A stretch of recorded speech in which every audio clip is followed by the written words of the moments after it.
Nous allons lire du livre de Jean, de l'Évangile selon Saint Jean, chapitre 3. Chapitre 3, Évangile de Jean.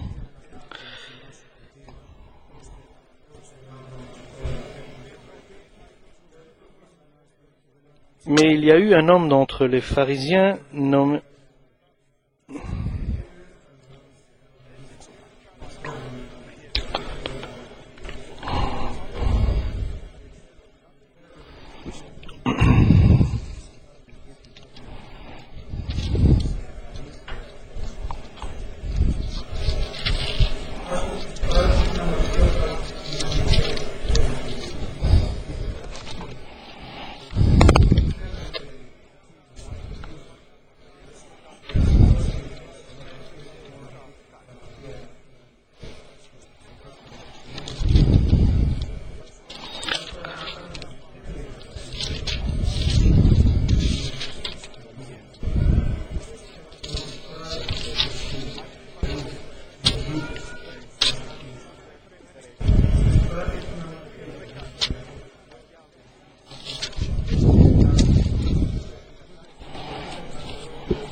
Celui qui ne pratique pas la justice n'est pas de Dieu.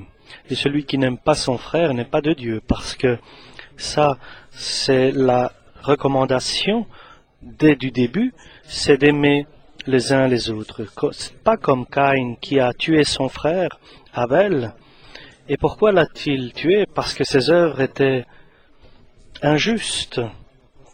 Ne soyez pas étonnés parce que le Seigneur vous haït. Mais nous savons que nous savons passer de la mort à la vie, parce que nous aimons nos frères. Celui qui n'aime pas son frère reste dans la mort, et celui qui haït son frère est un assassin. Et celui qui est un assassin, il n'a pas la vie en lui. Et cela, nous reconnaissons l'amour que celui, pour nous, il a mis son âme. Et nous devons nous mettre aussi pour les autres, au service des autres.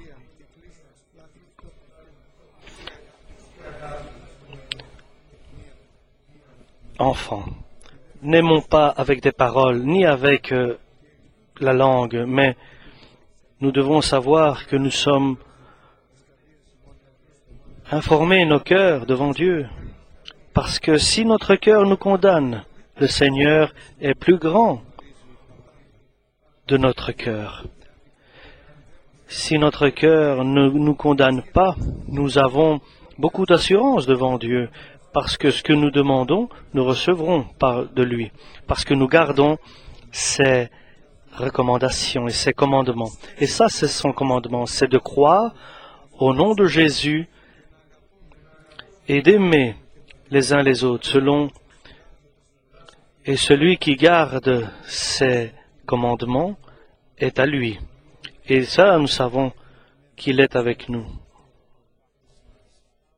Et c'est le Saint-Esprit qui nous a donné. Aujourd'hui, nous devons partir avec foi dans les promesses de Dieu. Parce que Dieu promet et Dieu agit. Nous ne devons pas oublier que deux seront dans un lit, l'un sera laissé et l'autre pris. Deux vont travailler dans le champ, l'un sera pris et l'autre laissé. Et deux seront à la meule pour moudre du grain, l'un sera pris et l'autre laissé. Et l'événement, c'est que nous avons confessé Jésus-Christ et Jésus-Christ crucifié. Et que nous venons à l'église habituellement, et que nous prions habituellement, et que nous nous remplissons du Saint-Esprit souvent, et que nous œuvrons souvent dans l'œuvre du Seigneur, et cela ne nous a pas assuré et garanti notre entrée dans le royaume céleste de Dieu. L'apôtre Jean exprime sa certitude et il confesse, il témoigne que l'amour de Dieu est infini. C'est pour cela qu'il nous a appelés enfants de Dieu. Et en plus, l'apôtre Jean prophétise, après l'enlèvement de l'Église et dans l'éternité, nous ne savons pas ce que nous serons, mais nous savons quelque chose, que nous serons avec lui et nous régnerons pour les siècles des siècles avec lui. Mais celui qui fait le péché, et le péché est injuste, et celui qui fait une transgression dans la parole de Dieu, et qui insiste dans la transgression de la parole, dans cette loi de liberté, et en priant et en demandant d'accomplir la volonté de Dieu, s'il ne prie pas pour demander au Seigneur de se corriger, il ne recevra pas les promesses de Dieu. Donc, que nous ne soyons pas trompés par des paroles, mais sachons que celui qui met en pratique la parole de Dieu, alors celui-là est juste lorsqu'il met en pratique la volonté de Dieu. Et alors, Dieu est juste parce qu'il est fidèle dans sa parole, et il ne peut pas renier celui qui fait exactement et qui fait la volonté de Dieu. Et la parole de Dieu s'exprime, et elle annonce que Dieu, Jésus, est fidèle dans sa parole qu'il a annoncée. Il est fidèle, celui qui a promis. Le premier qui a enseigné la foi, l'a enseigné d'abord parce qu'il a accompli la volonté de Dieu. Et ça, c'est Jésus qui a accompli d'abord la volonté de Dieu. Mais celui qui accomplit l'injustice, transgression dans la parole de Dieu, ou bien injustice à son frère, alors, lui, celui qui a reçu une renaissance, celui qui a été baptisé au Saint-Esprit, celui qui fait l'injustice et qui n'est pas dans le désir de Dieu, et celui qui fait cela et qui fait le péché est du diable, nous dit la parole de Dieu. Parce que du début, le diable péchait. Et Jésus est venu pour détruire les œuvres du diable. Et de là, nous reconnaissons les enfants de Dieu. Et nous reconnaissons aussi les enfants du diable. Celui qui n'accomplit pas la justice de Dieu n'est pas de Dieu. Ni celui qui n'aime pas son frère n'est pas de Dieu. Celui qui n'aime pas son frère, et même celui qui est insupportable, même le frère qui n'avance pas comme il devrait avancer dans la parole de Dieu, et le frère qui l'a peut-être mis dans des difficultés, ne devenons pas comme Abel et Caïn, lequel Abel, parce que ses œuvres étaient bonnes et que son offrande était agréable à Dieu, mais à Caïn, son offrande n'était pas agréable à Dieu, ses œuvres n'étaient pas agréables à Dieu, et tout a joué. Et là, nous devons prendre ces exemples.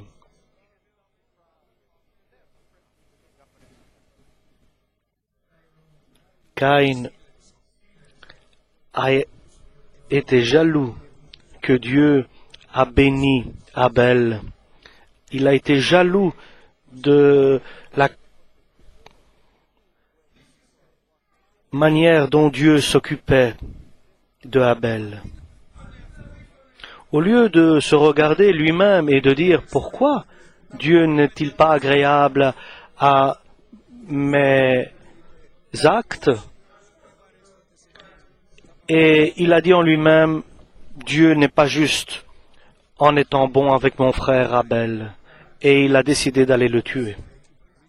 Et Caïn est allé tuer Abel, et nous savons que chacun se trouve dans deux endroits différents. Et il n'y a pas de limite dans la vie de l'âme. Nous savons qu'elle est éternelle. Et Abel régnera dans les siècles des siècles avec Dieu le Père, et l'autre, Caïn, sera dans les tourments pour les siècles des siècles dans l'enfer. Et tout cela a commencé par une offrande à Dieu. Et tout cela a débuté par une offrande par la foi à Dieu. Par une approche des deux frères, Abel et Caïn, vers Dieu. Et ces deux personnages, ces deux personnes qui ont fait un sacrifice à Dieu et une offrande à Dieu, l'un lui a permis d'aller vers la sanctification et la vie éternelle, et l'autre vers le feu éternel, vers l'enfer éternel. Et nous tous, par pair, comme nous sommes venus ici apporter un sacrifice, une offrande à Dieu.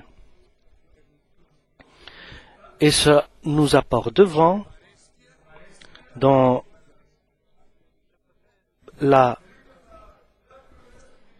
l'acceptation ou non de Dieu de notre offrande.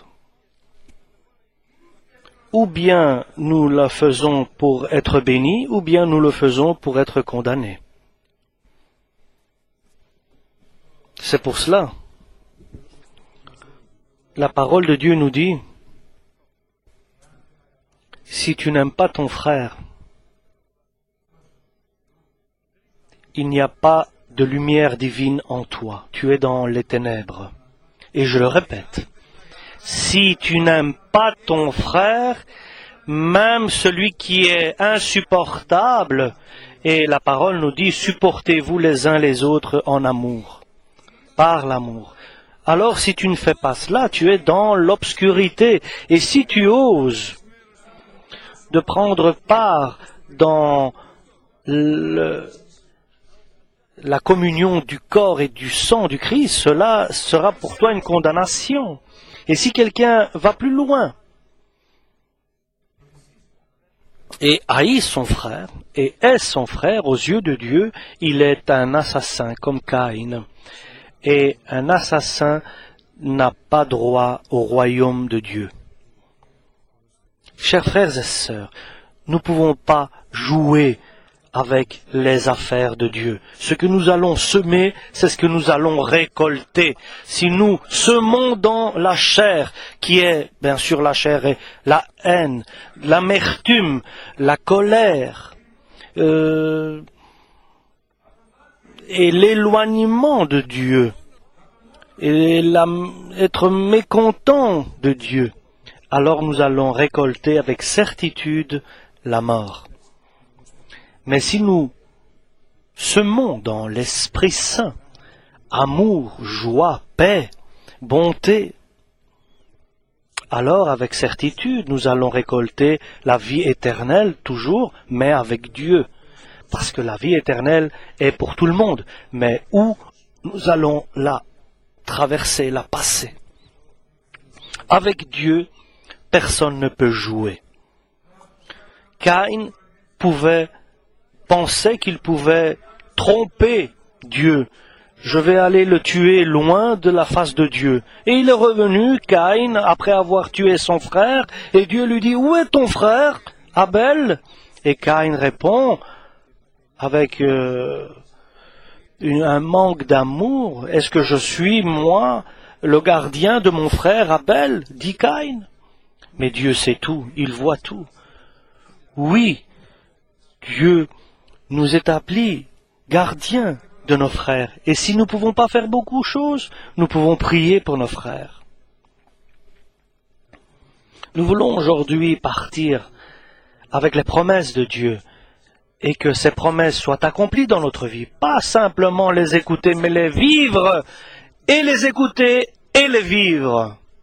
Alléluia. Et c'est pour ça, enfants, nous dit l'apôtre Jean, n'aimez pas avec des paroles et un langage. Oui, je l'aime, mais je ne peux pas l'accompagner, je ne peux pas être son ami. N'aimez pas avec des paroles seulement ou avec un langage, mais aimez avec des actes et avec sincérité. Et cela, lorsque tu aimes avec une œuvre et avec sincérité, alors ton cœur sera informé devant Dieu que tu es de la vérité, que tu es de Dieu, que tu n'es pas du mensonge, parce que nous connaissons que le père du mensonge est le diable. Si je veux aujourd'hui, si je suis vraiment de Dieu et que je ne suis pas du diable,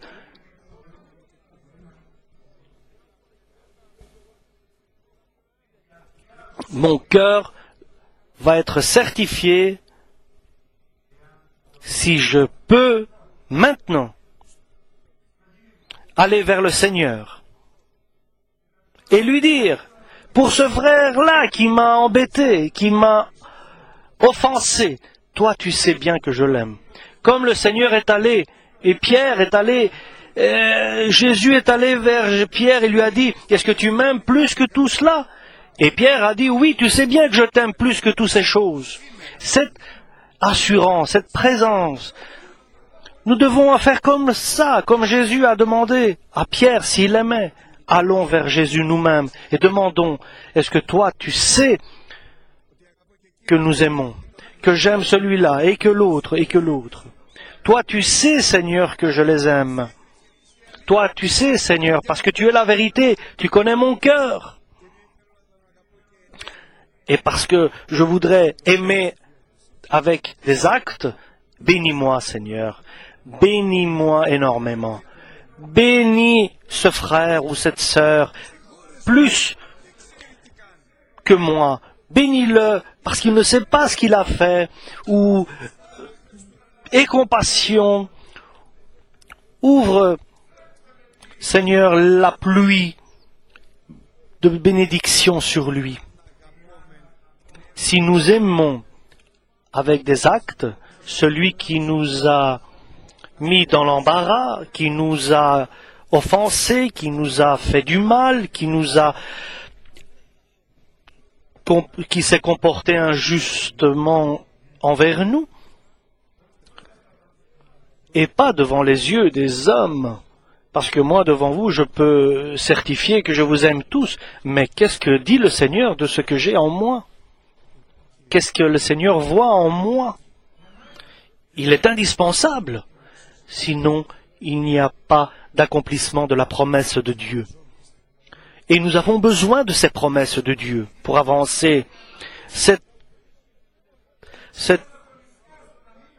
un devoir que le Seigneur corrige mon cœur et que j'aille prier dans ma chambre et qu'il remplisse mon cœur d'amour et d'un amour divin. Et d'aller vers Dieu et lui dire, toi, tu sais que j'aime mes frères, ce frère, cette sœur.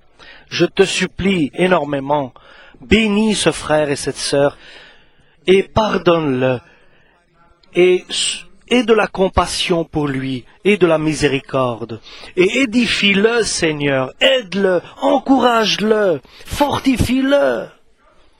Et quoi que je puisse faire, je dois le faire pour lui. Aide-moi, Seigneur, à faire pour lui quelque chose. Alors, quelque chose de très important, nous dit la parole. la chose la plus importante que j'ai compris dans l'Évangile. Cette chose-là a changé ma vie. Elle m'a caractérisé.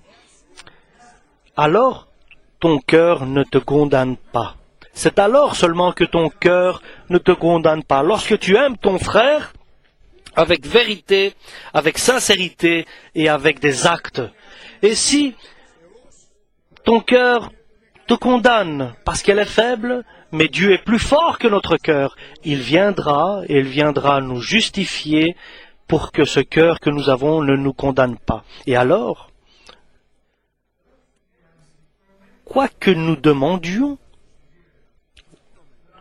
nous recevrons. Tout ce que nous demandons, nous recevrons. Pas par la grâce, mais par la justice de Dieu. Pourquoi?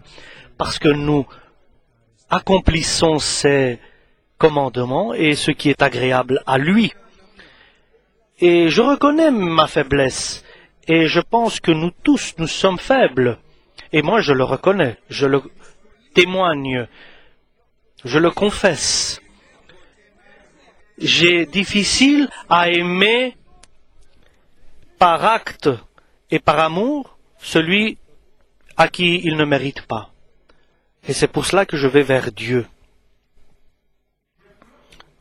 Et pour sa parole. Et ça, c'est l'assurance que nous avons devant Dieu. Tout ce que nous demandons selon sa volonté, il nous écoute. Et si nous savons qu'il nous écoute, tout ce que nous demandons, nous savons que nous le recevrons. Donc, j'ai un chemin agréable devant moi. Je dis, Seigneur, je t'en supplie, fasse que j'aime les hommes, surtout ceux à qui j'ai des difficultés de les aimer beaucoup plus, pour que je puisse bénéficier ta grâce, ta bonté, et ta consolation, ta bonté. Et je sais qu'il m'écoute parce que je demande selon sa volonté, parce qu'il est fidèle, celui qui a fait la promesse. Il est fidèle dans sa parole et il ne peut pas renier sa parole. Il va purifier mon cœur par le sang du Christ et mon cœur ne me condamnera plus, ne m'accusera plus. Et alors tout ce que je demanderai, au nom de Jésus-Christ, pas par la grâce, mais avec assurance, selon la justice de Dieu, je pourrai recevoir parce que j'accomplis ses commandements. J'accomplis ses commandements et je fais ce qui lui est agréable. Et ça, c'est le commandement de Dieu. Voyons quel est le commandement de Dieu. C'est de croire à celui que Dieu a envoyé, c'est-à-dire Jésus-Christ. Parce que celui qui croit en Jésus-Christ ne sera pas déçu de sa foi. Et d'obéir au commandement de Jésus-Christ, d'aimer les uns les autres selon que lui nous a aimés. Et celui qui garde ses commandements et donc qui les accomplit, écoutez, chers frères et sœurs, celui qui garde ses commandements, donc qui les accomplit, alors il devient quelque chose de très grand. Il reste près de Dieu et Dieu reste en lui. Et le Dieu qui est le Maître, donc la Trinité, est en lui. Cette Trinité, donc ce Dieu-là que personne n'a vu, le Créateur, le Seigneur des Seigneurs, le Roi des Rois, lui, ce Dieu-là, viendra demeurer en toi. Et tu demeureras en lui. Et tu seras un avec lui, identiquement avec lui, semblable à lui. Et cela, nous reconnaissons qu'il reste en nous, par l'Esprit qu'il nous a donné. Et si, chers frères et sœurs, Dieu nous a donné l'Esprit, et nous avons une assurance devant lui, alors en ayant cette assurance, nous pouvons entrer dans ce qui est saint dans les cieux seulement lorsque nous avons cette confiance, si notre cœur ne nous condamne pas, seulement quand nous aimons avec acte et avec sincérité.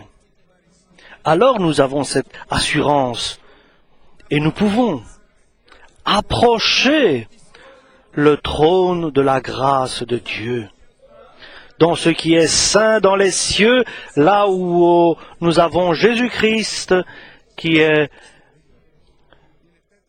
notre représentant.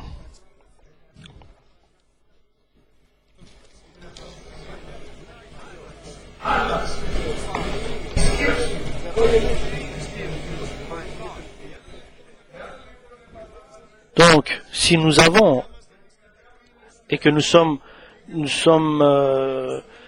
sans être accusés par nous-mêmes dans notre cœur, et si nous sommes dans la vérité, alors nous pouvons approcher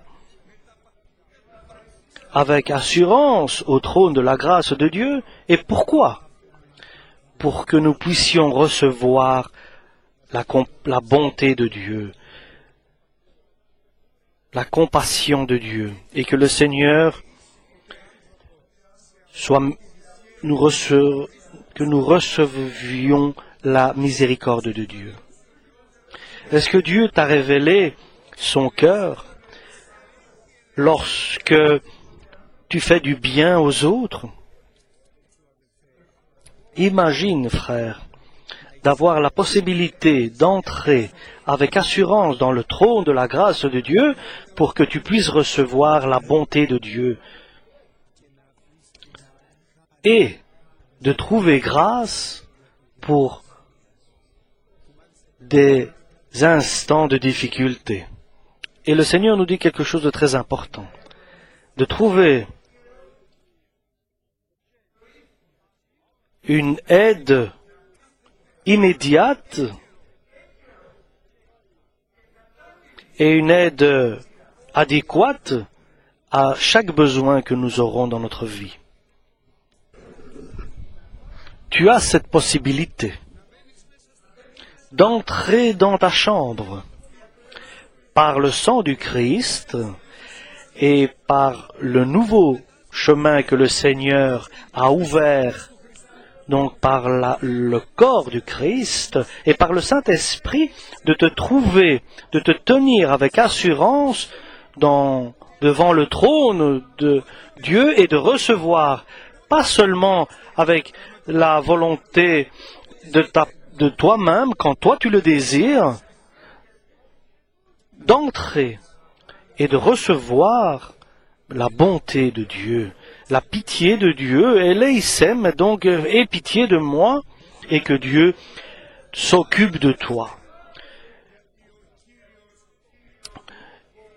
Et cieux, soyez dans l'allégresse, parce que Dieu a compassion de son peuple, et il a consolé ceux qui étaient dans la douleur et dans la peine. Et ça, c'est la consolation de Dieu, c'est de libérer ceux qui sont emprisonnés, et de libérer et de sauver ceux qui sont emprisonnés.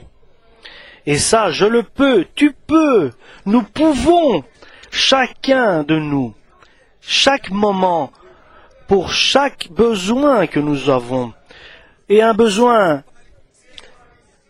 aujourd'hui ou dans l'avenir, d'entrer dans le trône de Dieu pour recevoir d'abord la bonté, la pitié de Dieu, pour que Dieu ait pitié de nous.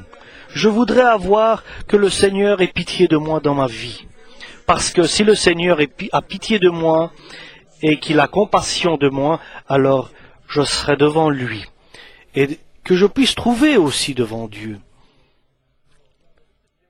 grâce et une grâce adéquate pour chaque besoin que j'ai. Tu sais ce que ça veut dire, une aide immédiate lorsque tu as besoin d'un travail, qu'il te donne du travail. Lorsque tu as besoin qu'il te guérisse, mais pas qu'il te bénisse, mais qu'il te guérisse quand tu en as besoin. Je veux qu'il me guérisse du début. Je ne veux pas attendre longtemps. Immédiate, une aide que seulement Dieu peut donner. Et cela, chers frères et sœurs, ce n'est pas une promesse pour certaines personnes. Et ce n'est pas une promesse pour certains moments dans notre vie. Ce sont des promesses de Dieu pour tous les hommes et chaque moment de notre vie, pour toujours. Et ce n'est pas une promesse que je vous dis moi. Ce n'est pas une promesse que nous disent les religieux ou des dogmes. C'est une promesse que nous dit la parole de Dieu. Et nous savons que le premier qui est fidèle à sa parole, c'est Dieu. Et nous croyons à cette parole. Nous croyons que nous pouvons entrer lorsque nous désirons, si nous avons une assurance devant Dieu, si notre cœur ne nous condamne pas et ne nous accuse pas de recevoir la pitié de Dieu. Nous croyons que lorsque nous voulons, nous pouvons entrer dans ce qui est saint dans les cieux et de trouver une aide adéquate, immédiate, complète et totale pour ce que nous avons besoin. Ça, c'est le Dieu. Ça, c'est le christianisme. Ça, c'est Jésus-Christ. Et lui est un Christ qui est crucifié. Ça, c'est la parole de Dieu. Et nous disons, nous croyons, Seigneur, en ta parole.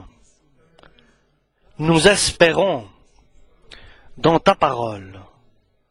Et nous aimons ta parole. Amen.